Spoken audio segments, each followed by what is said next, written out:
And okay, I would like to welcome everyone to So You Want to Be a Consultant.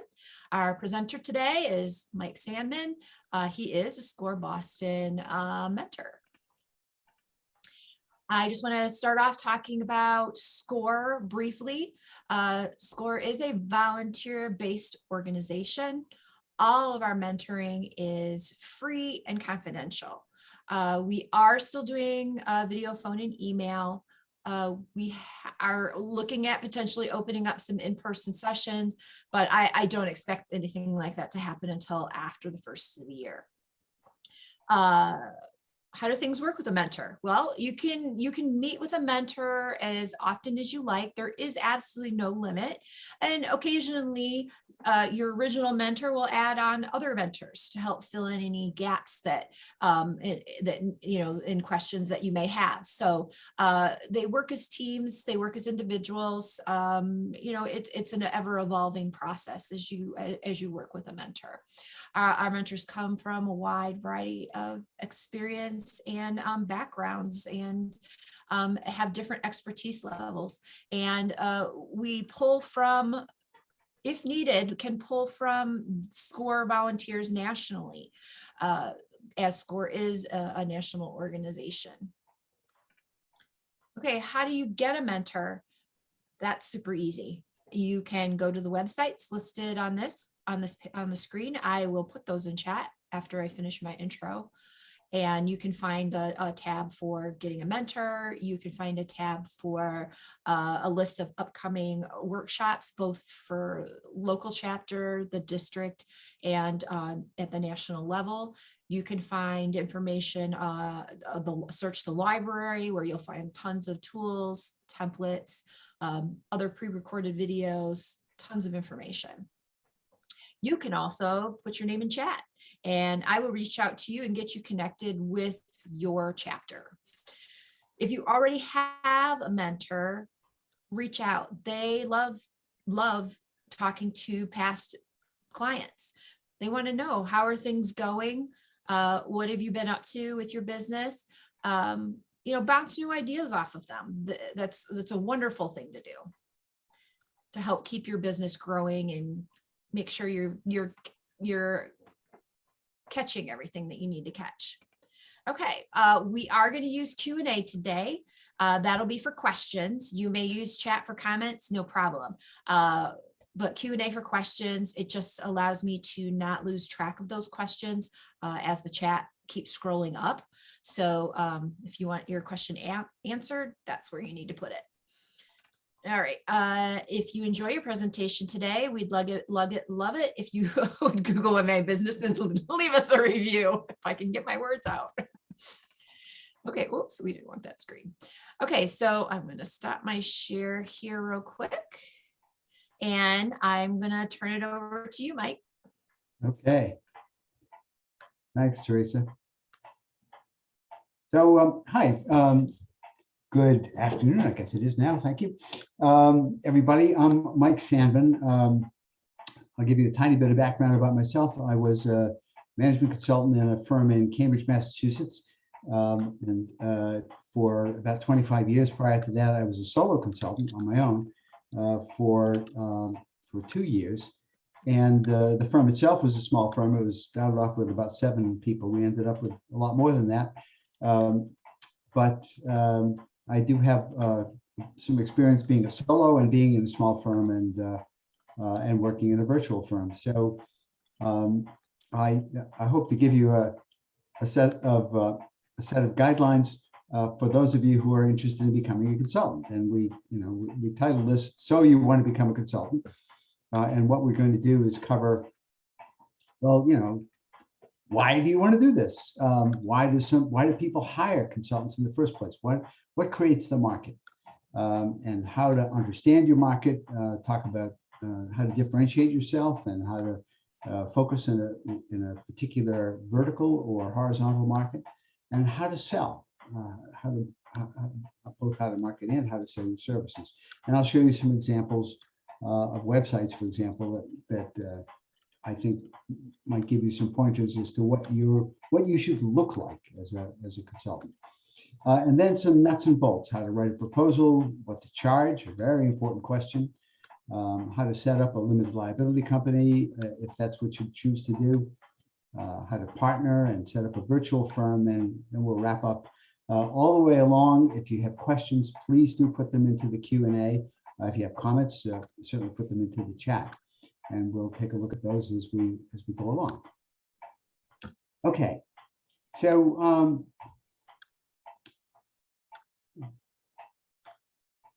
sorry. I guess I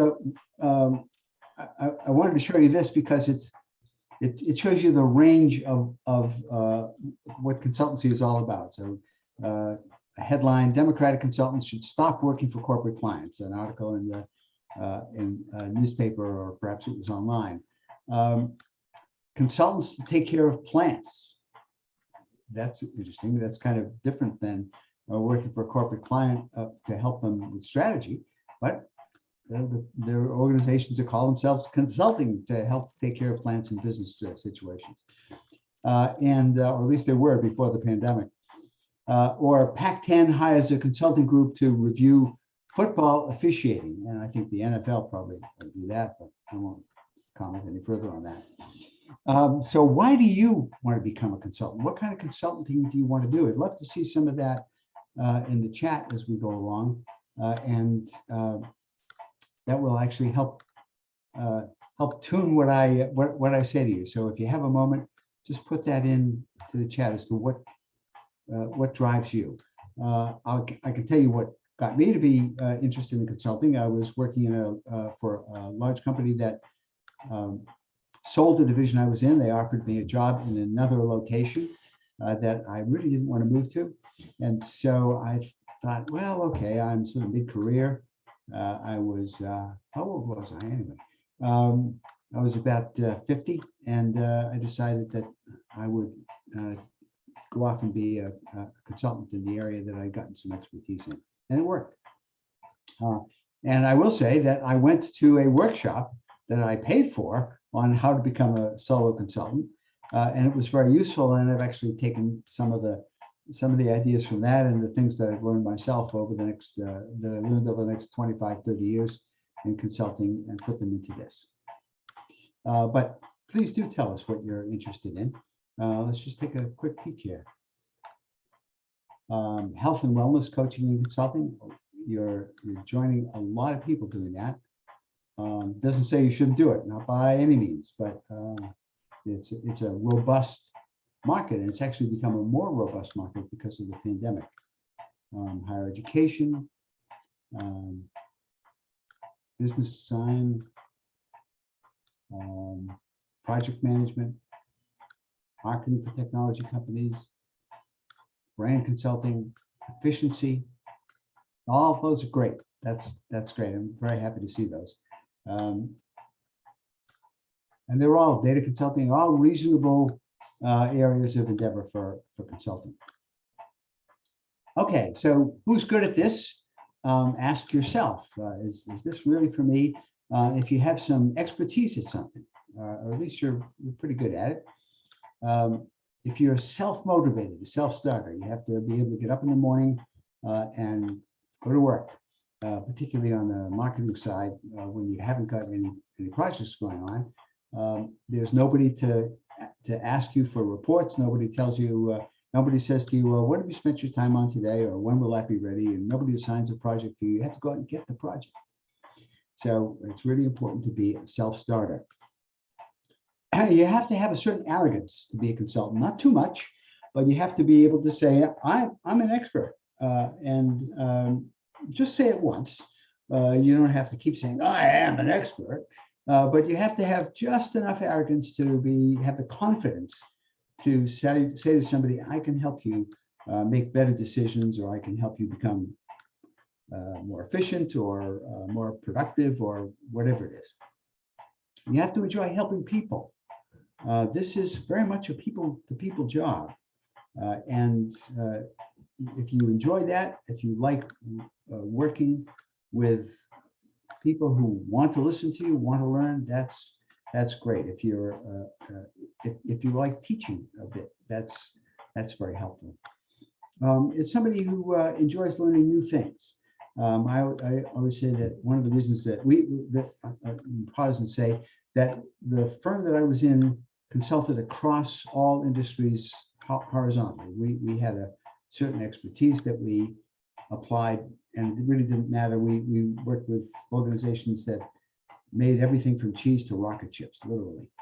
And so you have to be, when you do that, certainly, you have to be an information junkie. You have to be interested in learning new stuff yourself. So you have to like teaching, you have to like learning. And both of those are good attributes to have. One thing that's really important is a willingness to be one project away from unemployment. Even in a small firm or a larger firm, there's the cliff, there's you have these projects lined up, they're coming, you have some proposals out there, but once those projects are done, if no new proposals are accepted, you run over the cliff. There's no money coming in. And as you're starting off as a solo, that's sometimes very scary. And it's reality, because you may start off with a client that you know from previous employment or something like that, but you have to be willing to face the risk of being one project away from unemployment. When you're consulting, you need to be willing to suspend judgment. If you have a SCORE mentor, one of the things that will be drummed into that person's head is suspend judgment when you start with somebody. And that's very important for you. You have to, if somebody comes to you and says, well, we'd like to do this, or we'd like help with that, the first thing in your sort of instantaneous reaction might be, that doesn't make sense. But listen to them and make sure that you don't decide what the answer is before you have all of the facts. And then you need to have a willingness to tell it as it is, to speak truth to power. Sometimes a client will ask you to help them figure out how to enter some area, some new market or something of that sort, and you figure out that they shouldn't go there at all, and or that they vastly overestimated what the potential is for them in that area. And the larger the organization is that you're working with, the more difficult it is to speak truth to power. And you have to be prepared to do that in order to do your job, in order to do an honorable piece of work for a client. Why do clients buy consulting services? They have short-term needs. They need some help with a particular marketing project or a particular design project. They have limited internal resources and they don't want to add to those resources. They don't want to add full-time equivalents, or they don't want to add employees, especially if they're a larger organization. And right now, there are a lot of organizations that have limited internal resources. They're having trouble hiring. And so they'll reach out for consulting services. They want external expertise. Remember, we said if you're an expert or you're really good at something and you have enough arrogance, just enough arrogance to say, yeah, I'm really good at this, then you have a market in all probability. And a lot of organizations have this very interesting attitude that somebody at Corning Glass once recited to me. He said, an expert is somebody who lives more than 100 miles from Corning, New York, which is where their corporate headquarters were. And there's truth to that. When you're not right there inside the organization and you have some expertise, people look at you differently than the person who's inside. You may have had that experience yourself working inside of an organization.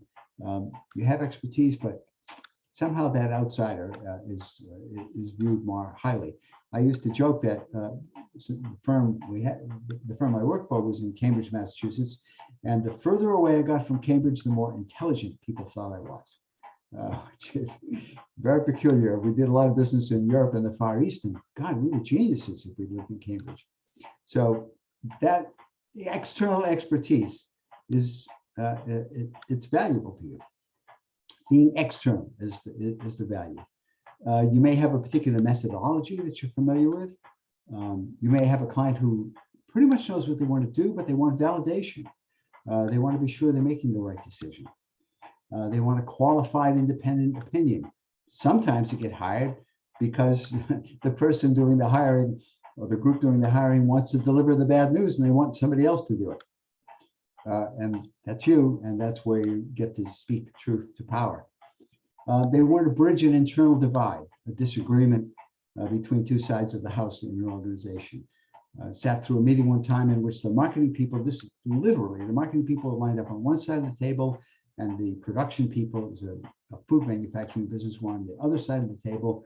And the marketing people were saying, we're getting beaten on price and we just don't understand it. So you guys in production, you're doing something wrong. And the head of the plant manager said, you guys in marketing, you don't know how to sell. And that was a pretty interesting internal divide. It turns out that the marketing guys were right.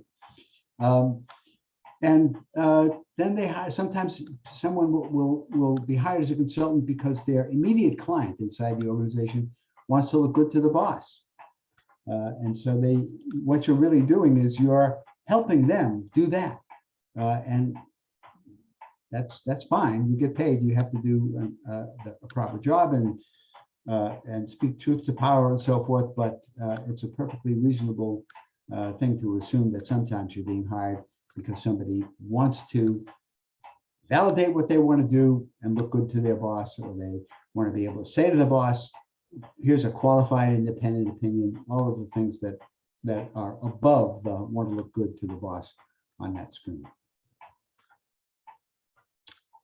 And how does a consultant add value? Why do people hire us anyway? Can we really do something that the internal people can't do for themselves? There's a wonderful book called Thinking Fast and Slow by Daniel Kahneman, who won the Nobel Prize in economics, even though he's a psychologist. And Kahneman said something that really resonates with me. It's easier to recognize other people's mistakes than our own. And if you think about that, you should all be chuckling about your own lives. Certainly your significant other may recognize your mistakes much more readily than you might, and you might recognize their mistakes more readily. And that's true when you're doing consulting work. You look from the outside in an organization, you don't have the same commitment to the way the organization does things because you bring your own external perspective to it. You're likely to recognize their mistakes more readily than they are themselves, and they know that. And that's one of the reasons why consultants add value. Okay, let's talk about what you focus on, how to sell yourself, how to think about your marketplace. This is on the left side, a little diagram of Michael Porter's 5 forces model. And if you have an MBA or took some undergraduate business school courses, you probably came across Michael Porter. He wrote a book all the way back in 1980, which is before some of you were born in all probability, and called Competitive Strategy. And he said, well, when you look at the marketplace, people think that their competitors just are affected by the immediate players in the market. But in fact, the market and the way people compete is affected by the threat of new entrants. People compete differently when it's easy for new organizations to get into the market, and differently when it's hard, when there are barriers to entry. They compete differently if customers have a lot of choice versus customers not having much choice. They compete based on whether there are potential substitutes, and they compete differently depending on whether there are suppliers that have power or they have a great deal of choice themselves as buyers. So they're the customer and they have some choice. And he gives 2 very interesting examples. One is the pharmaceuticals market, where let's ask in the chat, in the chat group, in the chat window,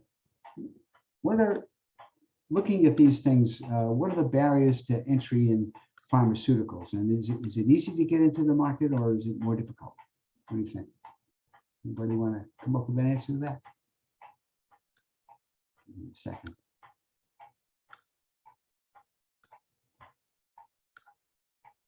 Okay. Difficult? Yeah. Not so much saturated, but expensive. It takes a lot of money to get into the market. Indeed, it takes a lot of money to develop a drug. It also takes a lot of money to market the drug. And those two things together make it a significant barrier.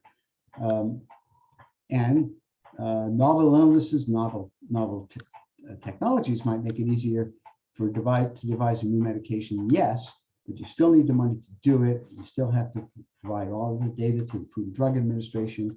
It takes time. The COVID-19 viruses were developed in basically less than a year, which is absolutely extraordinary in the virus world. Typically, virus treatments took 2 or 3 or 4 years actually to develop vaccines.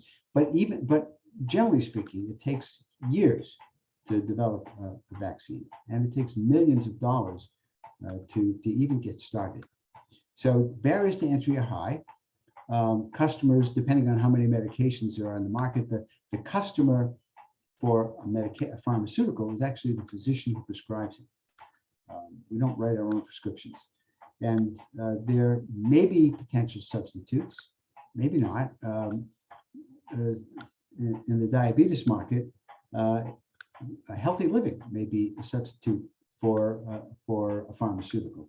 A friend of mine is an endocrinologist who treats diabetics, and he says that he tells his patients that they can eat a donut, something you wouldn't think a diabetic should eat, as long as they walk to the donut store.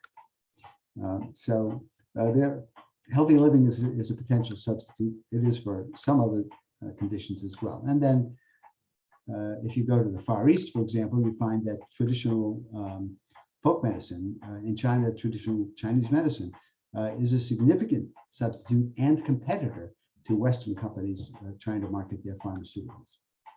And then suppliers, there may be a strong supplier like a powerful supplier like Intel, losing some power recently, or Microsoft, still a pretty dominant in the computer industry, despite Apple's successes. And so a powerful supplier can affect the way companies operate in the pharmaceuticals industry. Customers don't have a lot of choice. There may not be a lot of substitutes, and there are very few situations where there are powerful suppliers. As a result, companies tend to make a very high rate of return. In the Porter contrasted that with the trucking industry, where companies typically make a negative rate of return, or at least they were when he was doing his work. And it's because it was easy, and still is, to get into the trucking market.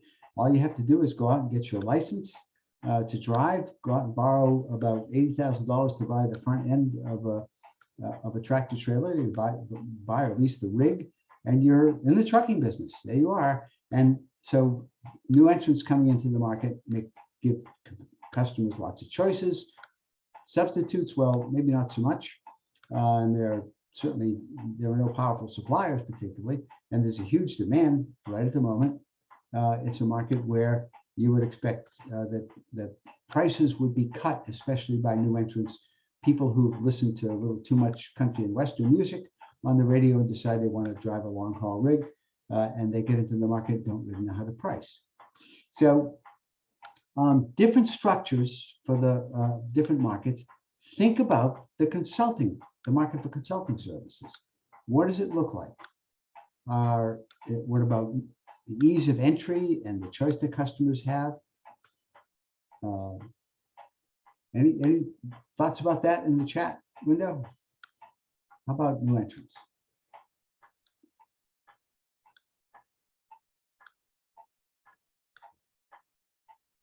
Wait a second here.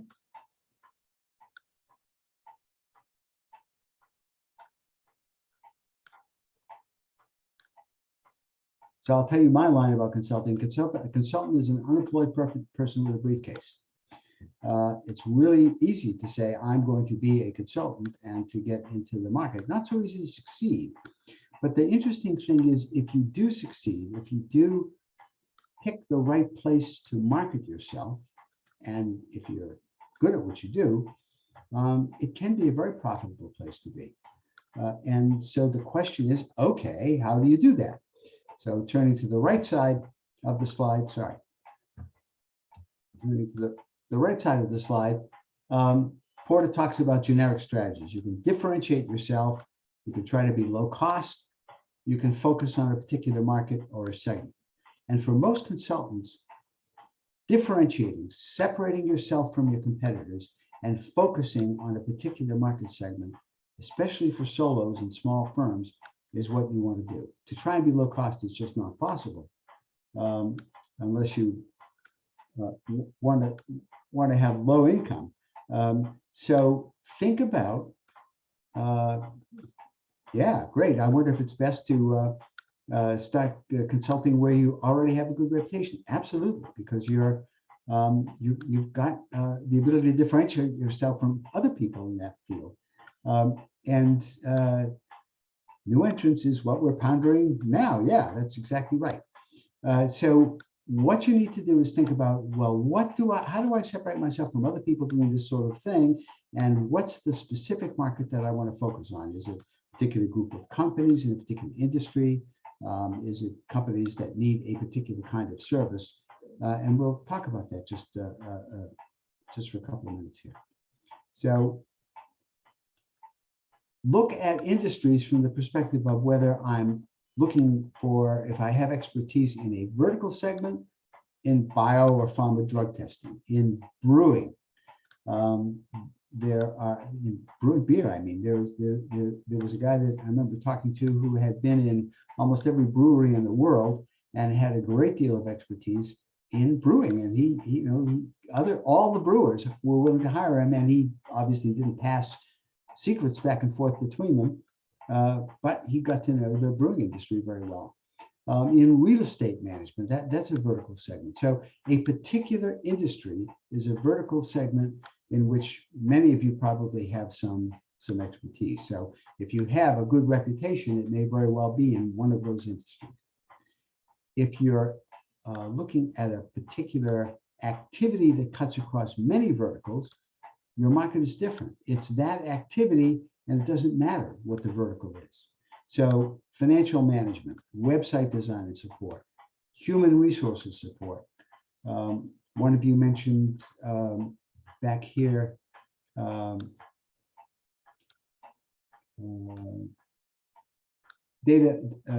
helping data collect and utilize data. That's something that's horizontal. Almost any industry will have that. So think for yourself, where am I? Am I looking for a vertical or am I looking for horizontal? And then you think, well, okay, how do I, as a solo or just a couple of people getting together, compete with the big guys? This is from 1993, at the very beginning of the internet age, a cartoon that was in New Yorker magazine. One dog saying to another, on the internet, nobody knows you're a dog. Okay, so you can have a presence. And that's a very important part of marketing yourself, is to build a presence. And let's talk about that next. So this is a company called R&C Consulting Group. It's a small firm. It's actually 2 people. And it's focused on one particular market segment. It works with companies in the pharmaceuticals industry on regulatory affairs, helping them comply with FDA requirements. And it's right down here. They do some work helping companies on clinical development, but it really feeds back into regulatory affairs and regulatory compliance. So that is a vertical industry, and they have a particular expertise in that industry. And it looks, you look at that and you think, you have no idea how big or small the firm is. You want to have a design that doesn't have wild type and wild graphics and so forth. You want a design that says professional. So this is a company that does strategy consulting, and they serve multiple industries.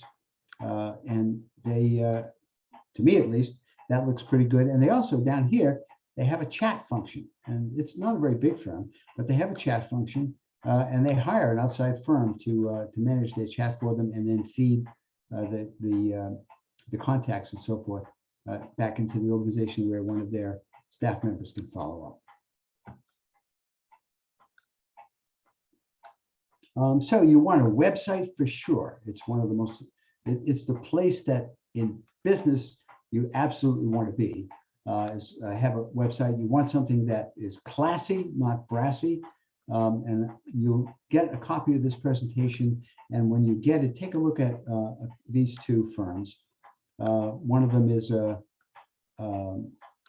competitive intelligence firm, is the way they characterize themselves. It's a firm of, it's actually a virtual firm of probably at this point about 10 people who work together.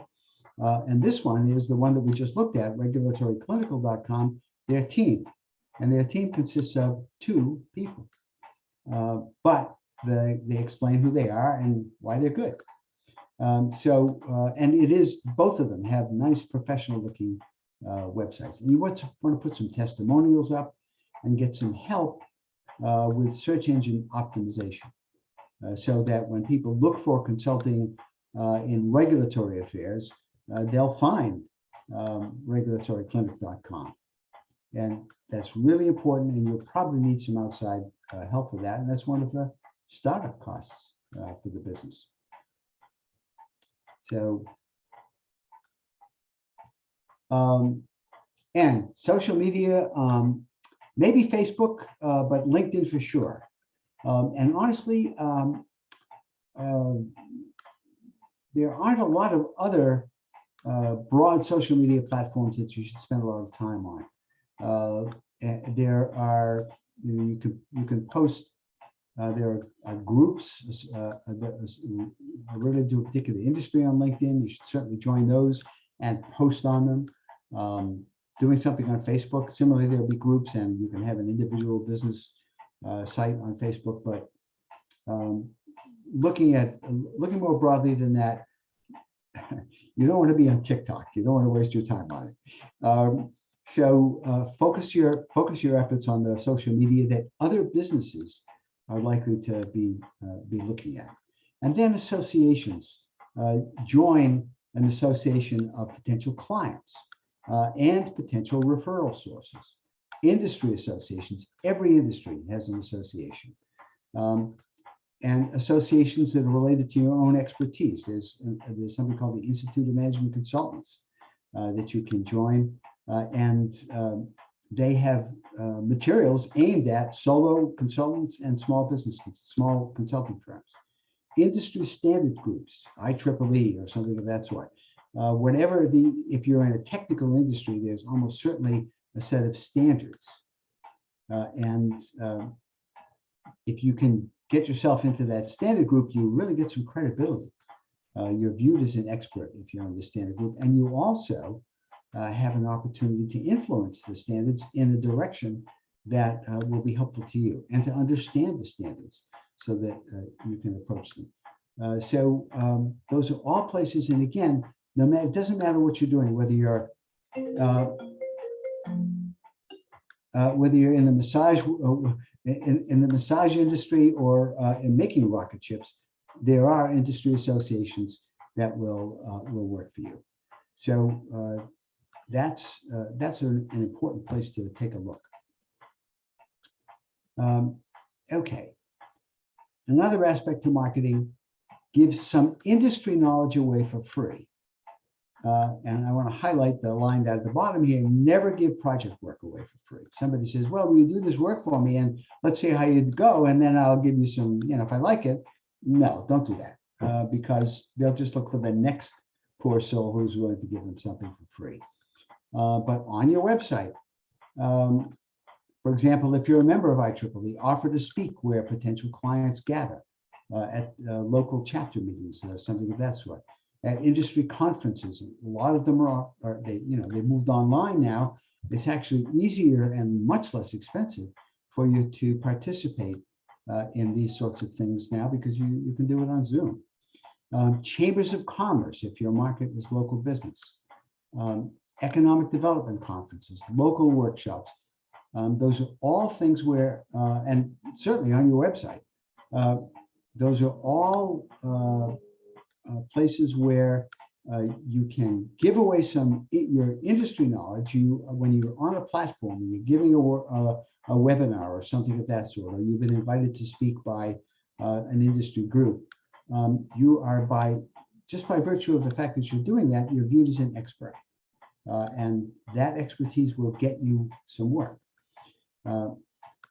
And you can sell your knowledge to groups of potential clients through workshops and webinars. An in-person workshop has the best potential return, but it requires taking a risk. You have to commit to a venue, and of course, right now we don't know whether people will be comfortable showing up. It requires some marketing and an email list that you probably have to build over time before you're ready for it, before you're ready to jump into that. But webinars online work equally well in terms of drawing people in. And okay, this is a SCORE webinar. We don't charge for it. That's our modus operandi. But for you, you want to charge something for webinars, and take a look at similar events, online events, as a guide to your pricing. If you do something, whether it's online or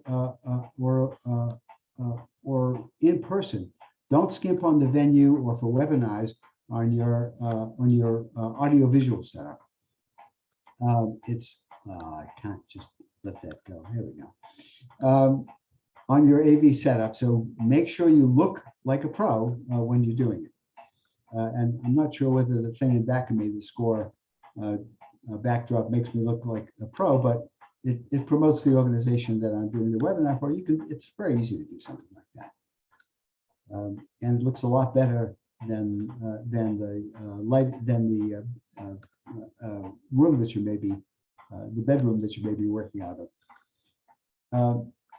Okay, so another way of giving away industry knowledge, put up some white papers. How IT firms can improve success in competitive bids is one of a great many white papers that are on this particular website. So you don't have to write a book. You have to put something together that indicates your expertise. Again, you're not giving away work for free. You're giving away industry knowledge. And that's what you want to aim at, because that will give you credibility with people who come to your website. And people will come to your website after you've given a talk at a conference or something of that sort, or they've been to a webinar that you've run. And if you can get somebody to sponsor your webinar, that's even better. And there, in that instance, you very well may want to give the webinar at no fee, so that the organization will have an opportunity to attract lots of people. Okay, that's about marketing broadly, and in terms of selling. What you're looking for is an ongoing relationship. It's not a transactional sell. It's not one and done. You're not selling used cars here, or even new cars. You want somebody to come back to you, and you want to have an ongoing relationship with them, so that you continue to talk with them about additional work that they might want. And sometimes you can highlight to them the reason for their wanting something, or the need that they have that they may not realize once you get in and you know the business. The big consulting firms have consultants literally walking the halls of the major corporate clients that they have, talking to people just to make sure that they're in front of the client when the client thinks up something that they might need to have done. You can't afford to do that, but you can aim for a personal relationship with clients and have that consultative sell. You have to think about what the typical selling cycle is for what you offer. From the time that somebody asks you for a proposal to the time that they sign off on their proposal may be a matter of days, but much more likely a matter of weeks, or even with a larger organization, sometimes a matter of months. So think about what the typical selling cycle is and plan for that when you're looking for prospects. Recognize that it's going to take some following up. It's not all of the proposals you put out are going to be accepted, and there's a sort of a timeline that you have to have in your head in terms of figuring how long it will take before you get a particular piece of business. If you possibly can, visit the client. the workshop that I took a very long time ago, the guy said, sell in a suit, work in a jacket with a tie is what he meant. You probably don't have to do that anymore. You can see that I'm not doing that, and this is a different world. But just the same, if you can possibly visit, you want to look businesslike for whatever the nature of the business is. Ask lots of questions about the client. Don't talk so much about yourself. If you can visit and take a tour of what they're doing, wherever they're operating, that's very useful. And always be trying to figure out what it would take to make the client that you're talking to, the person right in front of you, look good. Because that's one of the reasons, one of the key reasons why people will hire a consultant. And then write a proposal that speaks to the client's needs.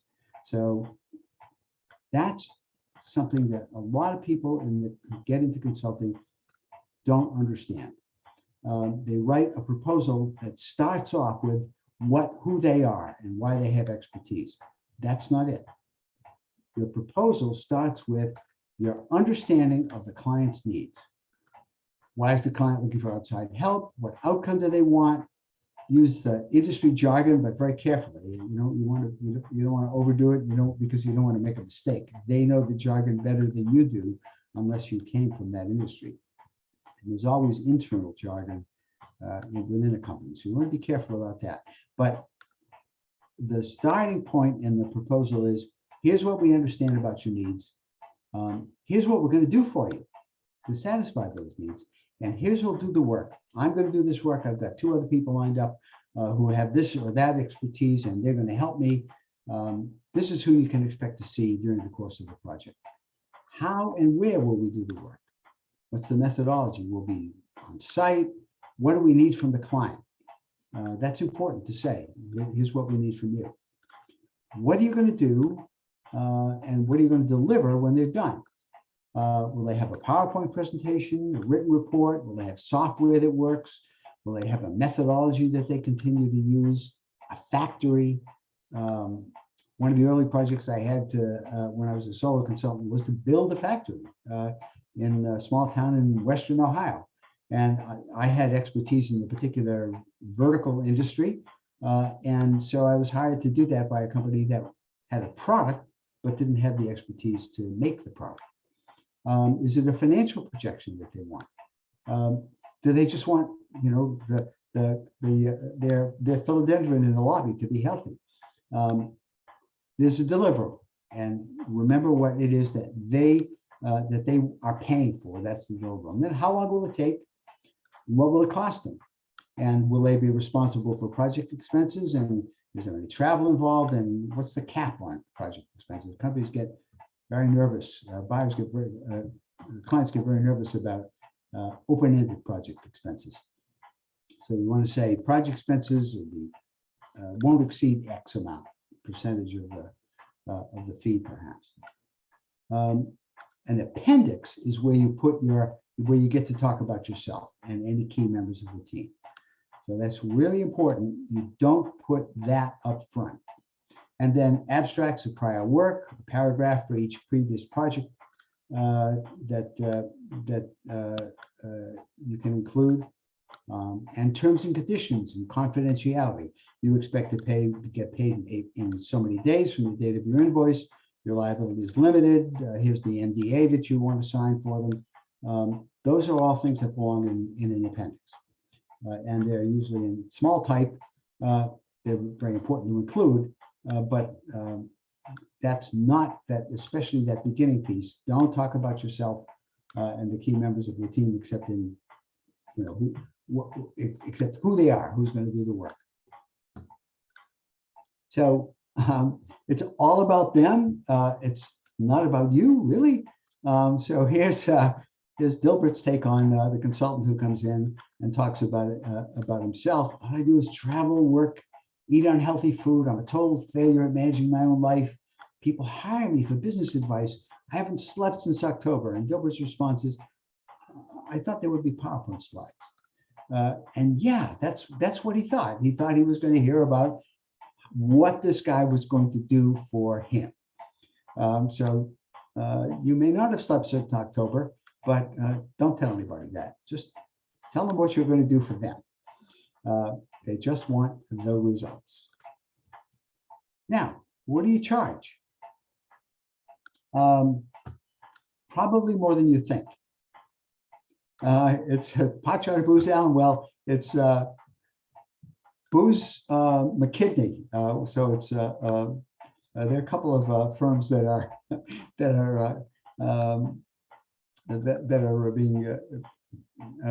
being poked at there, but generally speaking, big consulting firms.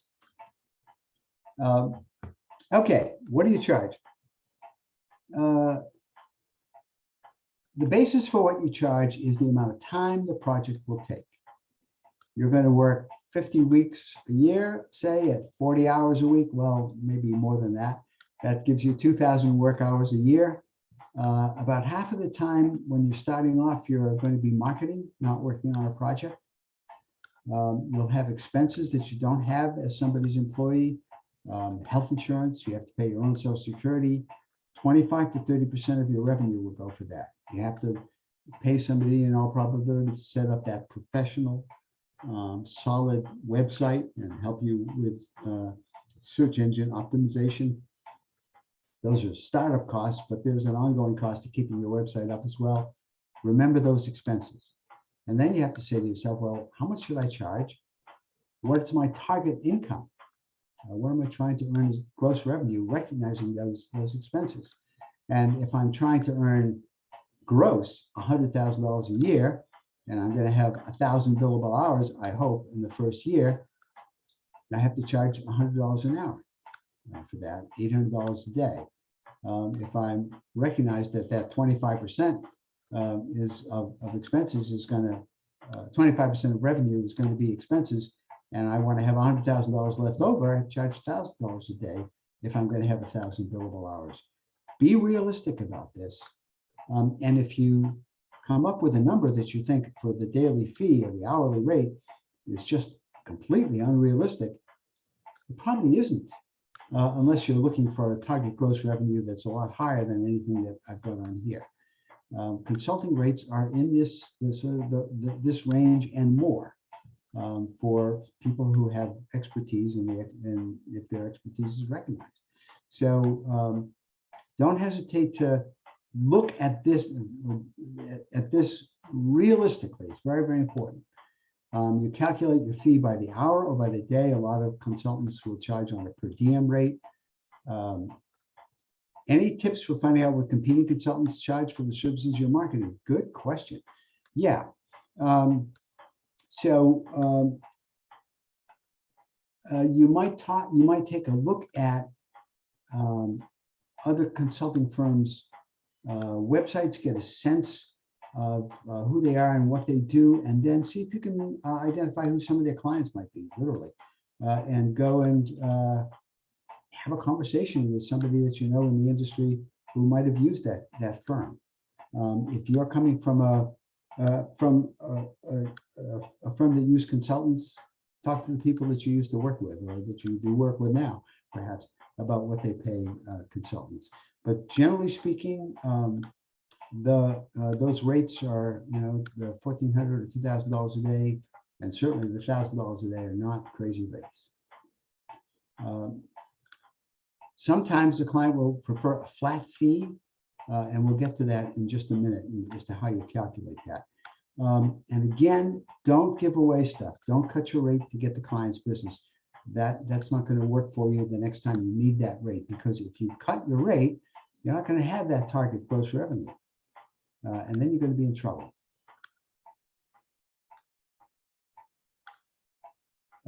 So how long will a project take if I'm trying to figure out how much work I'm going to have, or if somebody wants a flat fee for what I do? And that will happen with some regularity, people asking for a flat fee. Doing the project itself, doing the work, will typically take 60 to 70% of the total project hours. If it'll take you 40 hours to do the work, the total project will take 55 or 65 hours. Travel time might add to that. And you think, well, what else am I doing? Well, you're starting off after the proposal is accepted, not just the marketing time and the selling time. You're going to have to review the scope with the client, make sure that everything is covered You want to make sure that they understand what the limits are, what you're not going to do for them.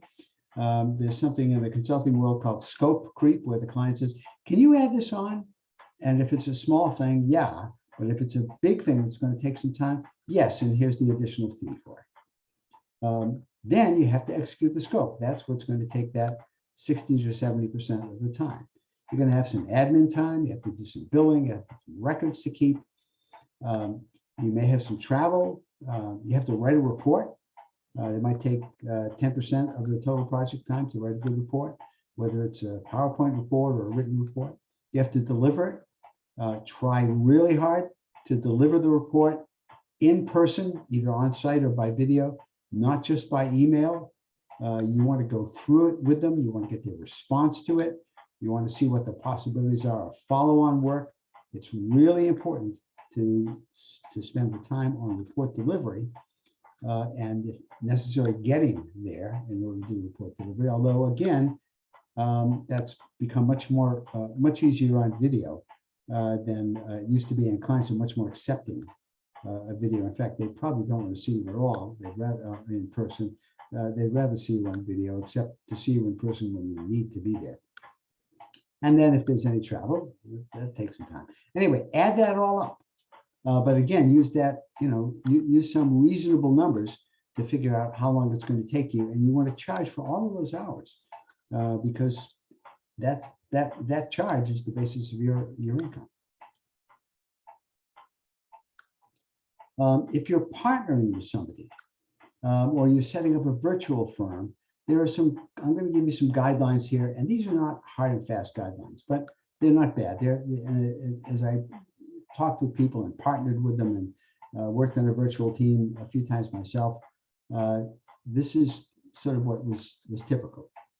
You can find the help you need from your professional network or in the professional associations that you join, and allocate the work among the team members. So the person who brings in the client, even if they don't do any work at all, gets 20% is typically what I found. And the project hours, the actual work on the project, was 60%. And that, that makes sense because that ties back to what I said before, that you'll spend 60% or so of the total hours doing the project, and the rest of it is going to be something else. Project management, whoever's running the virtual project, the virtual firm rather, whoever's coordinating what the activities are, is worth 10%, and the person who writes the report or the people who write the report get 10%, and that's the 100% of the fee. So again, it's not hard and fast. These aren't hard and fast rules. They're fluid. They depend on who it is that you're bringing in. If you're bringing in somebody who's a gigantic expert on something, they're probably going to command a little bit higher amount of money, or a little higher percentage. If you're bringing in somebody who's going to do some more routine work, data gathering or something of that sort, writing code, they may be getting less as a percentage of the total. But that, let's go back a slide, that ties back to this, that 60 to 70% of the total project hours, 60% or so of the project hour of the fee goes to the person who's actually, or the people actually doing the project. Okay. Some more nuts and bolts. It's very sensible to set up a limited liability company. And you set up a limited liability company because if you operate as a consultant as a limited liability company, it protects your personal assets. And larger clients very often want to do business with a corporation, and a limited liability corporation is just exactly that. And they also want you to have liability insurance, and you typically get that as an LLC. You don't need a lawyer to set up an LLC. You do need $500 a year, at least in the Commonwealth of Massachusetts, and there's the website that you go to to set up your business, and I'll show you what that website looks like in a second. And you also need a taxpayer ID from the Internal Revenue Service, and again, there's a website link there to get for the forms to get your ID number, and you don't have to pay anybody to do that. If you Google taxpayer ID number, you'll get a whole bunch of ads from organizations who will sell you their services doing this same thing that you can do for free in about 5 minutes. So this is what the Commonwealth of Massachusetts link will turn up. It says Corporation Online Filing System. What kind of a corporation are you setting up? For-profit, non-profit, a limited partnership, limited liability company? That's you. You click on that and you fill out the form that has the articles of organization, which is very simple. Describe in general terms what you're going to be doing. I'm going to be doing consulting for the pharmaceuticals industry. I'm going to be doing consulting for people who are interested in X or Y, whatever it is that you're going to be doing, but in general terms. That's it. You'll then be asked to pay that $500 fee, which you have to pay every year in order to keep this registration active. Sometimes people say, well, I can go to Maryland, or I can go to Indiana, or I can go to California, or whatever. Probably not California, for less money.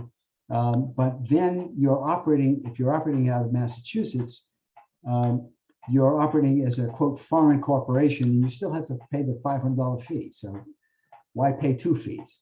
The only reason to file in Delaware, where a lot of large corporations have filed, is that Delaware has some favorable laws in terms of protecting corporations and protecting the liability of shareholders in corporations. So if you think you may be planning to get larger, to bring in more people, sometimes you may want to issue stocks and shares. That's a situation where you might want to file in the state of Delaware. But even then, you have to file in Massachusetts, and Delaware will have the same thing. Every year, you have to pay a fee. On the IRS side, go to that link, apply for an employer identification number online. As usual, the IRS side is a little bit more complex than the states, but there it is. And down at the bottom is apply online now. And this will take 5 minutes, literally. And you'll keep that identification number, because the next thing you want to do is go to a bank and set up a checking account in the name of your business after you're registered with the state and the IRS. And you want to register as Mike Sandman LLC, not Mike Sandman, period. When you set up that checking account, it's not a personal account, it's a business account. A lot of banks, larger banks, will charge for business accounts. There are local and regional banks that offer free small business checking accounts. Find them. There's no reason why you should have to pay to have them keep your money. And all revenue, all of the fees that you get should be a check or a wire to your consulting LLC, to your business checking account. It shouldn't go through your personal account. You can take money out. That's, after all, what you do in order to live. But pay your expenses and bring your revenue in through the business checking account.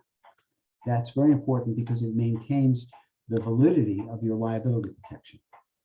And the next thing is go to an insurance broker and buy professional liability insurance. It's might be $500 to $1,000 depending on the industry. Good question. So we'll be running a webinar on insurance on January 28th. General liability and professional liability insurance. General liability is if somebody comes to your office or walks down the street in front of your house and breaks a leg, trips on the sidewalk. Professional liability insurance is, broadly speaking, if you do something as a professional that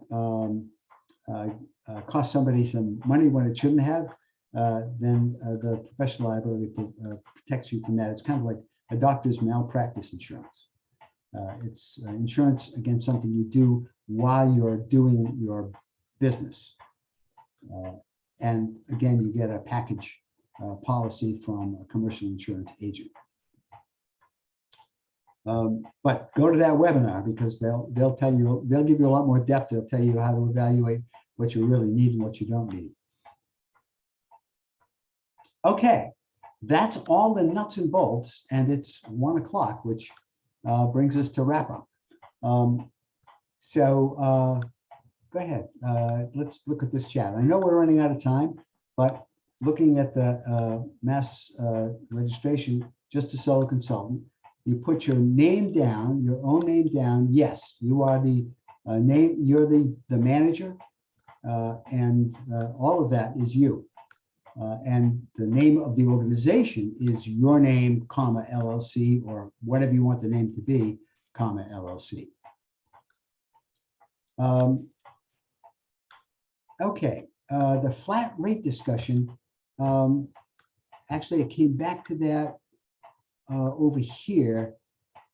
Over here when I talked about coming up with the project fee, you need to remember, really both of those slides, you need to remember that figuring out the number of hours that you need, you have to expand that number of hours for doing the project with this other stuff. So back up here with this other stuff. So if you figure it's going to take you, I don't know, 150 hours to do this, it's going to take you a total of probably about 220 hours to do the whole thing. You want to base your fee, your flat fee, on the total number of hours, not just the number of hours for executing the scope. Thanks for reminding me of that. Yes, you can add consulting component to a business using a different website, absolutely. So let's go back to the last slide. Are you sure you want to do this? Can you and your family tolerate the cliff? Recognizing that, especially when you start off, you face a certain amount of risk of unemployment in the short term. You want to focus on a market segment, typically, whether it's a horizontal industry or a vertical one, is a segment that you want. Get somebody to build a professional website for you. Develop a proposal template so that you don't have to reinvent the wheel all the time. There are lots of models on the internet, but remember that what you start with is what you're going to do for them. And then what you end with is, well, here's why I can do this. Here are my qualifications. Don't undercharge. Don't give away work for free. Do set up a limited liability company. It's not expensive. And it gives you ongoing protection for your personal assets.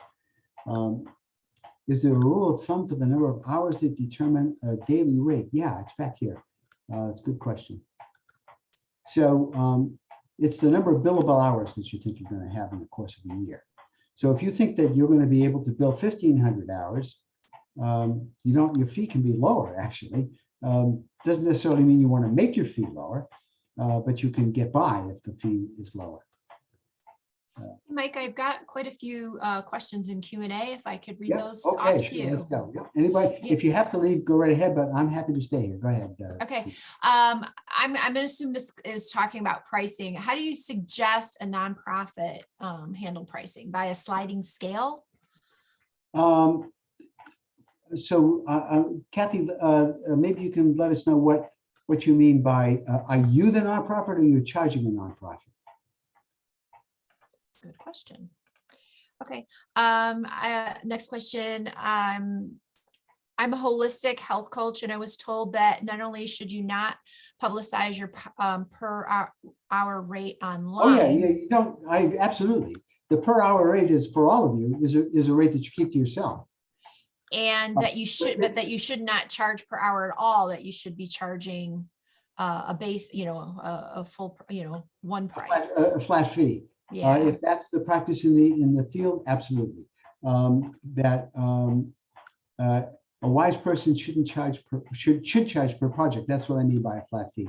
Yeah, if that's what's typical in the field, no problem at all. But I'm not suggesting that you take this fee and publish it. I'm suggesting you take this fee and use it yourself in your calculations. That's important. Okay. Whether to set up continue as a freelancer or step up and establish a consultancy, you actually have an opportunity to do both.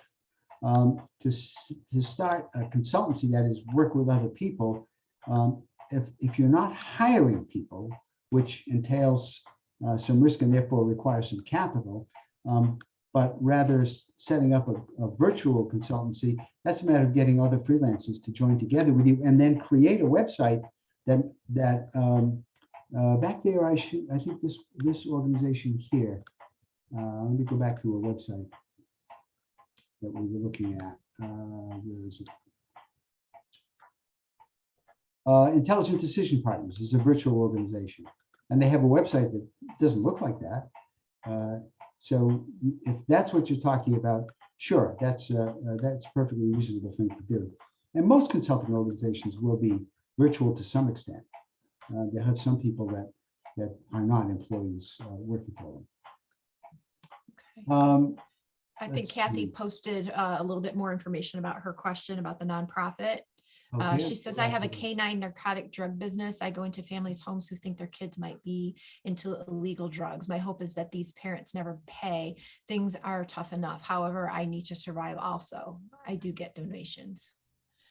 Ah, okay. So you're actually operating as you want to operate as a nonprofit. Mm-hmm. I think it's important to remember what a nonprofit is. A nonprofit doesn't lose money. If a nonprofit lost money, then consistently, it would then be out of business. A nonprofit technically belongs to the public, doesn't belong to you, but you still charge money for the work.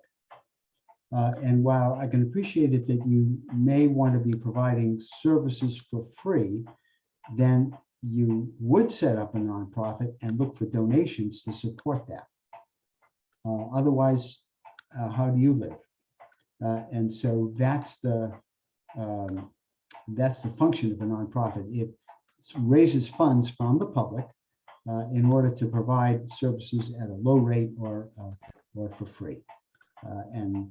If the company already exists, is it set up as a, Kathy, maybe rather than try and do this for the whole group, actually, this is a conversation that we could have separately if you want to just go to the SCORE website and look for a mentor in Boston. And Teresa will find the right person for you, because we have some people who are really strong on nonprofits. I have some expertise in it myself, but probably in about 5 minutes I can empty my head. But they can go into more depth with you. If you're a professional consultant with no employees, can you work as a sole proprietor without an LLC? Absolutely. The risk that you have is that if somebody decides for some reason or other to sue you, your personal assets are exposed. That's the reason for setting up a limited liability organization of any sort. Okay, we have a question from Jessica. She does ask about cold calling. I am going to say that we have an excellent webinar coming up on that. That'll be at the end of January, and that registration for that should be opening up later today. The other part of her question was, where should I look for organizations hiring for discrete individual projects, not part or full-time in positions? A company looking for someone to facilitate developing a new website or learning modules, for example. I think that let's go to the second part of the question first, because to some extent, cold calling, if you're cold calling the right organization and you can find the right kind of person in the organization, that can work. And ask for a 15-minute informational meeting about their needs, sure. And then in the process of that meeting, you'll be able to answer the first part of the question. Do they hire people for individual projects? And what are they looking for? What kinds of people are they looking for? I hope that's helpful, but I'll give you a bit more on cold calling. I did some work with a virtual organization that actually hired a guy who had this beautiful English accent. He sounded just great, and he could get an appointment with senior vice presidents in the biggest companies in the country. But when you actually went out to talk to them, it turned out that they didn't have anything specific. He had just done such a great job oiling the pathway so that it was really easy to slide in there. but it didn't actually work very well. So when you're looking for people, where should I look? You look for individuals who are actually likely to have a need. Somebody who has an operating responsibility within an organization. I'd like to put this. Oh, Go sorry. ahead, Teresa. Yeah. If someone is an excellent researcher for big problems, somewhat of a solo think tank, how do I price myself as a consultant? There are times I don't find answers after tremendous research, so I'm afraid to start the research service company. Okay. How would I price myself as a consultant? Always based on time. And so, and if you can't find the answer, that happens sometimes that you don't find the answer. I know. The place to go for you is the Association, AIIP, Association of Independent Information Providers. It's going to be AIP.org, I think. Hang on, I'm just going to validate that. 1 second.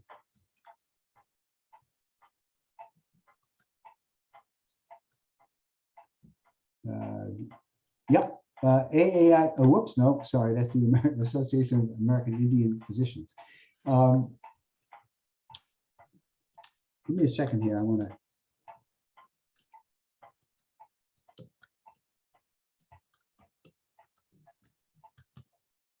Let's see if I can Google this. Oh yeah, it is. I just typed it in wrong. It's AAIP.org. And that is a place for independent researchers. And you can get a huge amount of help from that organization. You find out about how to charge and how to get clients and so forth in depth from them for that particular set of skills. It's a great organization. I want to position myself as a coach for a one-on-one help, but a consultant for corporations. Tips on how to do this well. Also not sure how to price companies per employee, per month, per quarter. Yep. So when you talk about one-on-one, you're talking about working with an individual within the corporation. Take a look at in fact, it's in here, the website for Interaction Associates. Is that one in here? No, it's interactionassociates.com. Is an organization that does some of what you're talking about, although they do webinars for groups as well as one-on-one coaching. And you'll get a sense from the materials on their website. There's no harm at all in looking at somebody's website and saying, okay, what do they do? And they have prices on their for their webinars that they publish on the website for people who want to register. They're typically about $100 a day per attendee for their website and for their webinars. And their webinars, they're not 8 hours long per day, but they might be an hour long spread out over 8 days. So for they're charging about $1,000 for a full 8 hours worth of work. The advantage to doing a webinar, of course, is you get scale. You get that $1,000 from multiple people. That's hugely advantageous compared to doing it one-on-one. But they do some one-on-one, and that's a good website to take a look at specifically for doing consulting to help corporations help people manage or facilitate better or something of that sort. It's Interaction Associates. Let me go and I'll put the web link up in the chat. 1 second.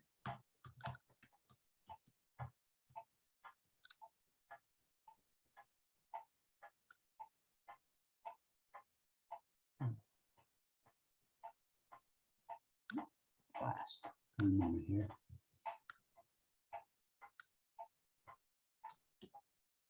There we go.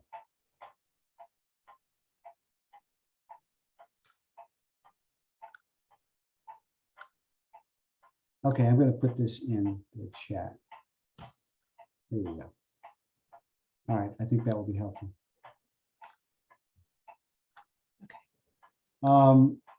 Okay, will that website help me form corporate proposals? No, that's a website of people who are doing coaching. Coaching for small corporate groups, typically, groups of management, and some individual coaching. In setting up an LLC, are there additional steps needed? Creating a business name and setting it under that? No, just put it into the Secretary of State's form. If it's not Laura Smith LLC, but rather it's ABC Consulting LLC, that's fine. We'll just register that.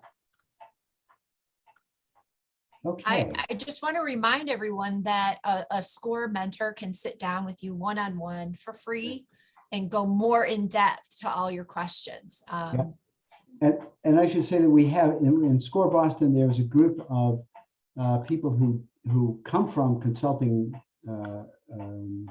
careers, and there are probably half a dozen of us or so who formed a group. So there's more than just me who knows how to answer these questions, and we exchange information, help each other, and so forth with clients. So if you are interested in some mentoring for consulting, definitely get in touch with through Teresa, and we'll set something up with somebody who can help you out. And not just the SCORE Boston chapter, but the other chapters in our district as well have fantastic mentors that can help as well. So, okay, well, I just want to thank you, Mike, for another fantastic presentation. And thank you all for attending, and definitely watch our newsletter. I know we mentioned a couple upcoming webinars that we have after the first of the year. We've got a really great selection coming, so definitely watch for that for more in-depth information on selling and insurance and cybersecurity and all kinds of stuff. So keep watch out for that, and I wish everyone a happy holidays if you don't join us again before that. All right. Thanks. Okay. Bye-bye.